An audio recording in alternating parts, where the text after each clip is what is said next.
ناظرین وہی ہوا کہ بزدل حکمران اپنی بزدلی کا ثبوت دکھانا شروع انہوں نے کر دیا ہے۔ آج 8 ستمبر کو جلسہ ہونا تھا اور موجودہ سیاستدانوں نے نکموں حکمرانوں نے ہر طرح کی رکاوٹیں پیدا شروع کر دی ہیں۔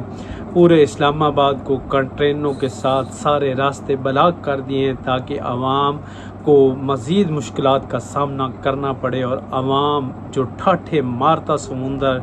جو پورے ملک سے اپنے لیڈر کے لیے نکلا ہوا ہے کہ آج ہم نے جلسہ میں شرکت کرنی ہے،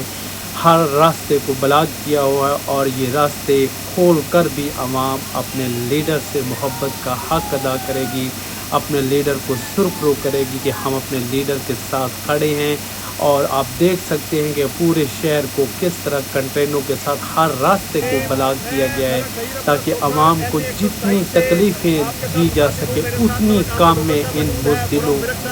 کے سامنے، کیونکہ یہ بزدل ڈرپوک اب ڈر چکے ہیں۔ عوام کا جمع غفیر اپنے لیڈر کی محبت میں جو نکلے ہوئے ہیں، یہ ڈر چکے ہیں کہ اب ہمارے ساتھ کیا ہوگا۔ اسلام آباد کا یہ جلسہ پوری دنیا کو ایک میسج جائے گا اس لیڈر کے لیے جس کو ان بزدلوں نے 390 دنوں سے ایک ناحق جیل میں ڈالا ہوا ہے، اور آج عوام اپنے حقیقی لیڈر کے لیے نکلے ہوئے ہیں۔ انشاءاللہ اللہ تعالیٰ خان صاحب کو سرخرو ضرور کرے گا اور وہی حقیقی لیڈر ہے۔ ان بزدلوں کو عوام جوتے کی نوک پہ بھی نہیں لکھتی،